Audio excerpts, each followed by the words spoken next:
दोस्तों दुनिया में ऐसा डॉक्टर कौन सा है जो अपने मरीज का दर्द खुद क्यों महसूस कर सकता है? और दोस्तों आपकी उम्र पर क्या प्रभाव पड़ेगा जब आप स्पेस में लाइट ईयर की स्पीड से कई साल तक सफर करते हैं? और दोस्तों क्या आप जानते हैं कि दुनिया की 50% ऑक्सीजन कहाँ से आती है? अगर आप सोच रहे हैं कि ये पेड़ों से, तो आपका सोचना बिल्कुल गलत है। तो दोस्तों इस वीडियो में ऐसे अमेजिंग फैक्ट बताने वाला हूँ जिसे सुनकर आप यही कहेंगे, इट्स ऑसम। अगर आप टाइम ट्रेवल, स्पेस, कॉस्मोलॉजी में इंटरेस्ट रखते हैं तो आपको ये फैक्ट बहुत पसंद आने वाला है। तो फैक्ट यह है कि अगर आप अपनी ज़िंदगी में 15 साल की उम्र में एक स्पेसशिप में लाइट ईयर की स्पीड के साथ चलते हुए 5 साल ब्रह्मांड में बिताते हैं और फिर उसके बाद जब आप वापस आएंगे तो आपकी उम्र तो सिर्फ 20 साल की होगी, लेकिन आपके जितने दोस्त जिन्हें आपने 15 साल की उम्र में छोड़ा था वो सब 65 साल के हो चुके होंगे। वैसे हम सब अपनी न्यू ईयर 12 महीने के बाद मना लेते हैं क्योंकि हमारे कैलेंडर में 12 महीने होते हैं। लेकिन क्या आप जानते हैं कि अफ्रीका में एक ऐसी जगह है जिसका नाम इथियोपिया है, वहाँ पर कैलेंडर 13 महीने का होता है।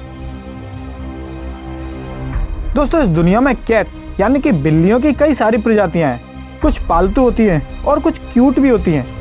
लेकिन क्या आप जानते हैं कुछ बिल्लियाँ इतनी खतरनाक होती हैं जो सिर्फ इंसानों को शिकार बनाती हैं। तो दोस्तों दुनिया की सबसे खतरनाक बिल्ली जिसे ब्लैक फुटेड को माना जाता है, क्योंकि ये बिल्ली 60% केस में अपने शिकार को जान से मार देती है और ये खतरनाक बिल्ली दक्षिण अफ्रीका में पाई जाती है। दोस्तों ये तो काफ़ी समय से प्रयास चल रहा है कि हम इस धरती से बाहर किसी और ग्रह पर अपने जीवन की शुरुआत कर दें, और इसीलिए सबसे ज़्यादा उम्मीद हमारे सौर मंडल के रेड प्लैनेट यानी कि मंगल पर ज़्यादा ध्यान दिया जा रहा है और उसी की तैयारी के लिए इंसानों को भी तैयार किया जा रहा है। और मंगल पर रहने की लिस्ट में सबसे पहले एक लड़की का नाम आता है जिसका नाम एलिसा कर्सन है। और इस मिशन के लिए एलिसा कर्सन ने कई कुर्बानी दी, जैसे कि वो कभी शादी नहीं करेंगी और ना ही किसी बच्चे को जन्म देंगी, और सबसे बड़ी बात वो कभी अपने इस ग्रह यानी कि पृथ्वी पर कभी वापस नहीं आ पाएंगी। वैसे ज़्यादातर लोगों को गलतफहमी रहती है कि धरती पर सबसे ज़्यादा ऑक्सीजन पैदा होना पेड़ पौधों की वजह से है, लेकिन ये बहुत कम लोग जानते हैं कि हमारी इस धरती पर 50% ऑक्सीजन महासागरों में रहने वाले प्लैंकटॉन्स की वजह से आती है। क्या आपको पता है कि अलास्का में एक टाउन बैरो है जिसकी लोकेशन कुछ ऐसी है कि वहाँ पर 18 नवंबर को सूरज डूबता है और फिर 23 जनवरी को उगता है, और इसी दौरान वहां पर 67 दिनों तक अंधेरा रहता है। मैं आपको एक बहुत अजीब डॉक्टर के बारे में बताने वाला हूं जिसके बारे में आप सुनकर चौंक जरूर जाओगे। तो दोस्तों इस डॉक्टर का नाम डॉक्टर जूल सेलिनास है, जिसको एक मिरर टच सिंथेसिया नाम की बीमारी है।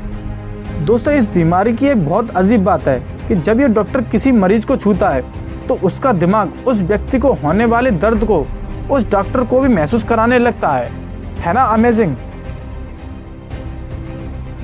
वैसे दुनिया में बहुत सारे लोग लगभग यही जानते हैं कि हम जो इंटरनेट चलाते हैं उसका डेटा सैटेलाइट के थ्रू ट्रांसमिट होता है, लेकिन ये बहुत कम लोग जानते हैं कि लगभग 97% डेटा सैटेलाइट से नहीं बल्कि समुद्र में बिछे हुए केबलों द्वारा ट्रांसफर होता है। दोस्तों आप जो अपनी स्क्रीन पर देख रहे हो ना, ये कोई स्कल यानी कि खोपड़ी नहीं है, ये एक फूल है जिसे ड्रैगन स्कल फ्लावर कहते हैं। और दोस्तों इस फूल के बारे में कई मान्यताएं हैं कि इस फूल में कई सारी शक्तियां हैं जो इसे घर पर लगाने से बुरी शक्तियां दूर रहती हैं। तो क्या आप जानते हैं कि जो सोनी कंपनी है वो बहुत सारे प्रोडक्ट बनाती है, जैसे TV, camera phone, mobile phones etcetera. लेकिन क्या आपको पता है कि 1998 में सोनी कंपनी ने गलती से ऐसे कैमकॉर्डर बेच दिए थे जिसमें लोगों के कपड़ों के अंदर देखने की तकनीक थी, और फिर कंपनी ने करीब 70,000 कैमरे वापस मंगाए थे और फिर उसमें बदलाव करके उसे मार्केट में वापस भेज दिया था। दोस्तों अगर आप पहली बार चैनल पर आए हैं तो प्लीज़ इस रेड बटन को दबाकर चैनल को सब्सक्राइब जरूर करें ताकि ऐसी लेटेस्ट वीडियो आप तक जल्दी से जल्दी पहुंच सके। दोस्तों चार्ली चैपलिन के बारे में तो सभी जानते हैं, अगर नहीं जानते तो चार्ली चैपलिन नाम का एक शो आता था, ये एक कॉमेडी शो था। तो दोस्तों फैक्ट ये है कि दोस्तों एक बार चार्ली चैपलिन चार्ली चैपलिन की तरह दिखने वाली प्रतियोगिता खुद हार गए थे।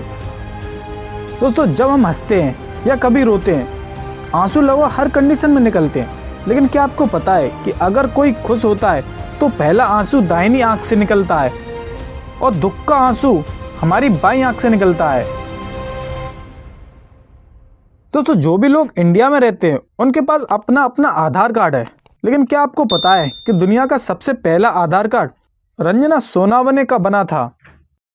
वैसे इससे पहले आपसे एक छोटी सी रिक्वेस्ट है, अगर आप चैनल पर नए हैं तो इस सब्सक्राइब बटन को दबाकर चैनल को सब्सक्राइब जरूर करें और इस बेल आइकन को जरूर दबाएं ताकि मेरी लेटेस्ट वीडियो आप तक जल्दी से जल्दी पहुंच सके।